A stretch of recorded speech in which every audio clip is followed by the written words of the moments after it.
Hello, how are you guys doing? I hope you're doing fine and welcome to a new lesson. مرحبا أصدقائي، كيفكم؟ بتمنى تكونوا بخير وأهلا وسهلا فيكم في درس جديد. In today's lesson we are going to talk about English numbers. في درس اليوم رح نحكي عن الأرقام في اللغة الإنجليزية. If you already know about English numbers, that's great and you can consider today's lesson as a reminder. But if you don't know about English numbers, now it's time for you to learn how to write and pronounce English numbers correctly. لو كنت بتعرف الأرقام مسبقا فهذا شيء عظيم وفيك تعتبر درس اليوم كتذكير. أما لو ما كنت بتعرفهم فالوقت حان إنه تتعلم طريقة كتابتهم ونطقهم بالشكل الصحيح. تابعوا الدرس للآخر وبوعدكم ما رح تخطئوا في الأرقام من بعد هالدرس نهائيا. So now let's take a look at the first set of numbers. خلينا نشوف أول مجموعة من الأرقام. أول رقم هو 0 أي صفر. It's pronounced 0. الطريقة الصحيحة للنطق هي 0 وليست 0. ما بدي أسمع حدا بعد اليوم بيحكي 0. الطريقة الصحيحة هي 0. يعني الإي قصيرة مش طويلة واخطفها خطف 0. طيب هل في كلمة أخرى للرقم صفر غير 0؟ نعم، هي O. يعني لو سمعت حدا بيحكي O بدلا من 0 فما تستغرب، صحيح 100%. ممكن حدا يسأل هل في كلمة أكثر استخدام من الثانية؟ نعم، هي O. يعني صحيح في ناس تستخدم 0 ولكن most Americans بيحكوا O، خاصة في رقم التليفون. يعني على سبيل المثال ممكن أنا أحكي my mobile phone number is 0768 إلى آخره. بعد هيك 1 2 3 4 5 6 7 8 9 and 10. One more time. مرة تانية. 1 2 3 4 5 6 7 8 9 and 10 and of course 0 أو O. بالنسبة للرقم 8 تنطق 8.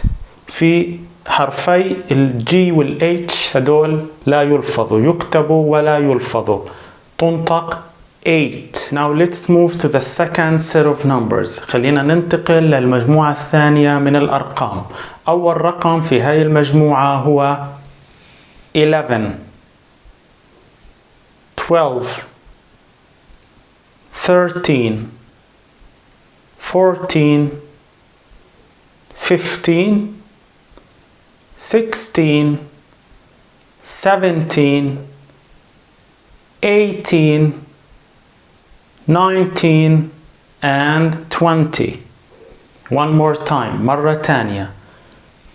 11 12 13 14 15 16 17 18 19 and 20. زي ما انتم شايفين أنا حاطط خط أحمر تحت كلمة تين في الأرقام 13 ل 19، وهذا الشيء أنا تعمدته لحتى ألفت انتباهكم لجزئية مهمة جدا وخطأ بقع فيه كتير من الناس. لو لاحظنا نطق كلمة تين وتي 19 20 بيتشابهوا بشكل كبير، وهذا التشابه بيخلي ناس كتير يعني يتخربطوا ويصير عندهم سوء فهم. Now we have a new set of numbers. في عنا مجموعة أرقام جديدة، وأول رقم هو 20 حكينا عنه في مجموعة الأرقام السابقة. بعده بيجي 21 22 23.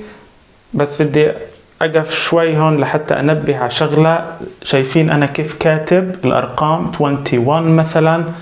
هاي الشخطة أو الخط الصغير ما بعرف شو بتسموه، المهم يسمى بالإنجليزي هايفن، ووجوده ضروري جدا، لازم يكتب. غير هيك أنا كاتب 20 في تي، ولكن عند النطق تنطق 20. لو بتسمعوا كتير أجانب بيحكوا 20، فالنطق 20، التي لا تنطق. نكمل بعد 20 23 24 25 26 27 28 29 30 بعدين 31 32 33 إلى آخره لحد ما نصل 40 بعدين 41 42 43 لحد ما نصل 50 وبنكمل بنفس الطريقة لحد ما نصل 100. حابب أركز شوي بشكل خاص على العشرات. بالنسبة لل 10 وال 20 حكينا عنهم. نشوف الأرقام اللي بعد هيك 30 40 50 60 70 80 90 100. بالنسبة لل 100 فينا نحكي 100 أو 100، التنين صح، 100 أو 100. في بالنسبة للرقم 40 بالنسبة للكتابة تبعته في ناس كتير بتخطئ في كتابته أو السبيلينج تبعه.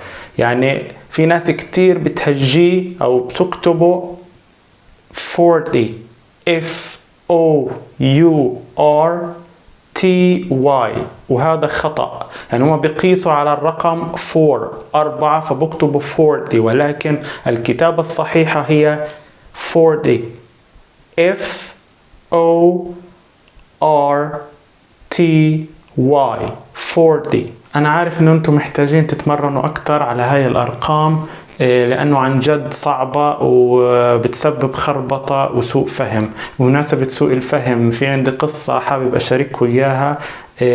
في 2011 قبل ما أجي على السويد كنت أشتغل مع أجنبية، وتوعدنا أساسا نتقابل في كافيه. أنا جيت على الموعد، كانت الساعة 55 حسب ما بتذكر، 55 5:50. جيت وهي ما كانت موجودة، فاستغربت، انتظرت شوي وما اجت، فاتصلت فيها حكت انه هي اجت وانا ما كنت موجود. فبعد هيك تبين انه هي حاكية 5:15 5:15، ولكن أنا سامع غلط وسامعها 5:50، فلهيك جيت متأخر وهي إجت قبلي وأنا ما كنت موجود، فهي راحت. فلازم كتير تنتبهوا. As I said, you should be very careful with these numbers. مثل ما حكيت لازم تكونوا كتير حذرين مع هاي الأرقام. خلينا نلفظهم ونشوف كيف بتشابهوا في النهايات. هاي فئة التين، هاي الأرقام من 13 to 19، من 13 ل 19 بتنتهي بكلمة تين، بنسميهم the teens. وهاي الأرقام اللي بتنتهي بالتي، مثلا 13 30 14 40 15 50 16 60 17 70 18 80 19 90. قبل ما ننهي بدنا نعمل تمرين استماع listening test. فبلزمكم ورقة وقلم، أو حتى فيكم تكتبوا على الموبايل. أنا راح أحكي الرقم وأنتوا تكتبوا شو هو الرقم. Good luck. ضروري تجهزوا ورقة وقلم، تسمعوا الرقم اللي بحكيه منيح واكتبوه. جاهزين؟ برافو. Number 1 8 ممتاز. Number 2 13 13. Excellent. Number 3, 85. 85. Number 4, 19. 19. Number 5, 20. 20. Excellent. Number 6, 90. 90. Great. Number 7, 12. 12. Number 8, 21. 21. Number 9, 77. Number 10, 33. Good job. I hope you enjoyed and benefited from this lesson. أتمنى تكونوا استمتعتوا واستفدتوا من هذا التست، واللي جاب علامة كاملة، اللي جابهم كلهم صح 10 من 10 يكتب لي في التعليقات. This is all for today. هذا كان درسنا لليوم. بتمنى تكونوا استفدتوا واستمتعتوا. إذا عجبكم الدرس اعملوا لايك وشير، وما تنسوا تشتركوا في القناة وتفعلوا زر الجرس لحتى يصلكوا كل جديد أول بأول. Thank you guys and see you in the next video.